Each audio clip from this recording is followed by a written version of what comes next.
Shut up and sit down.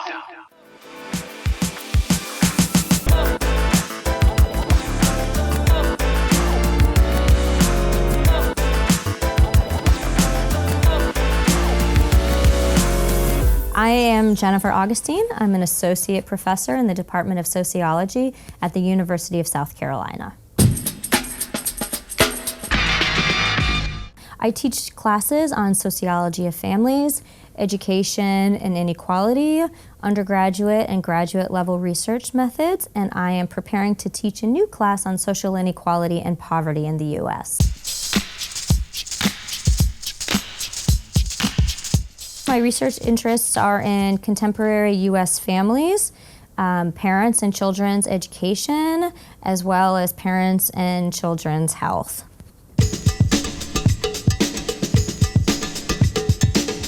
I'm interested kind of in two questions, and they are sort of nested in one another. So at the broadest level, I'm interested in understanding how higher education conveys various advantages to individuals that ultimately promote their own status attainment. And then secondarily, I'm interested in how adults with children, so parents, leverage those advantages to promote the mobility and status attainment of their children.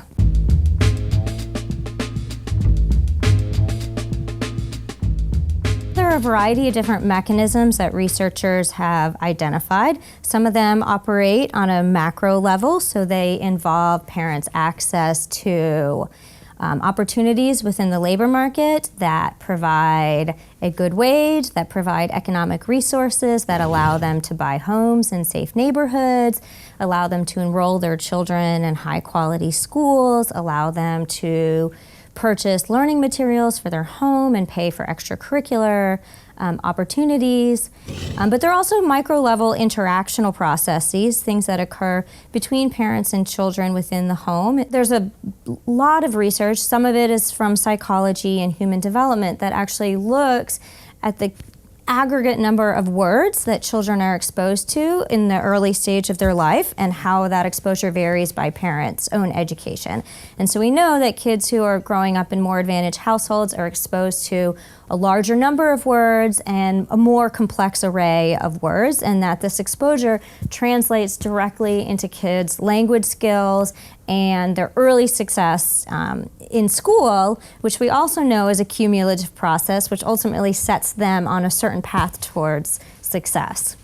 But there are other things that we haven't been able to observe, and that's actually something that I'm interested in pursuing in some of my own research, particularly the sort of micro-level elements of parents' time. Take a phone call, send an email, research ailment for 5 minutes that educated parents in high-status jobs can fold into their workday, and then also how they can take their work home with them in ways that allow them to be present at certain activities, promote certain activities that parents who don't have the same control over their work can't do.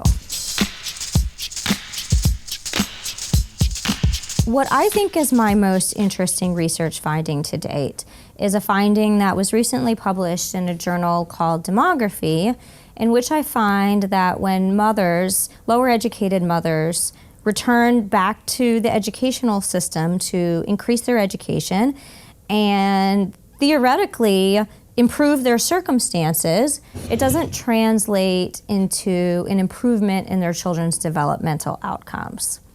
And this is surprising because it contradicts decades of research in sociology, developmental psychology, and economics that documents a strong connection between parents' human capital, so their education, and their kids' own outcomes.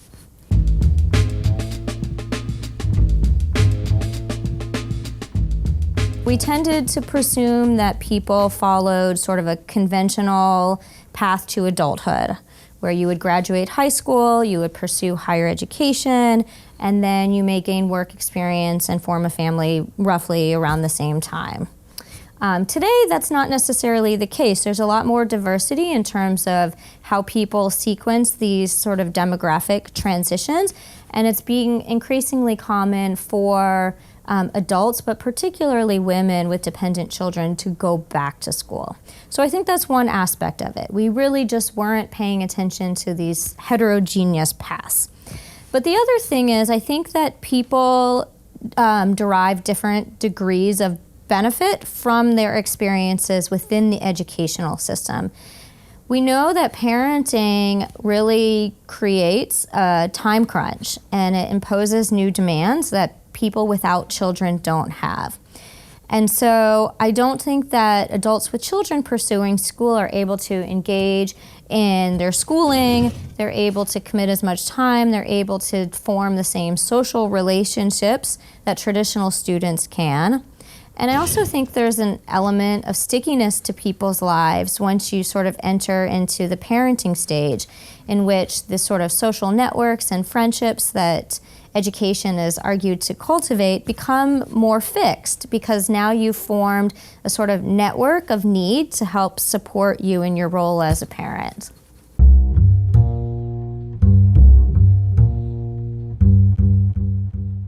Well, as someone who grew up in a single-parent family, who personally experienced divorce, I think that was the beginning of my interest in understanding how family experiences shaped one's outcomes.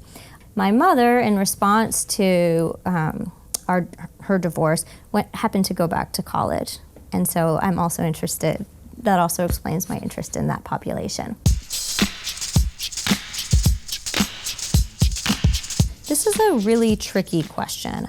A lot of sociologists like to posit higher education as this sort of panacea for all problems, and we tend to take it as gospel that going to school, going to college is somehow going to result in more opportunity. But we know that's not necessarily the case, especially in today's day and age in which labor market opportunities, good ones, are more scarce and there's more competition in the labor market.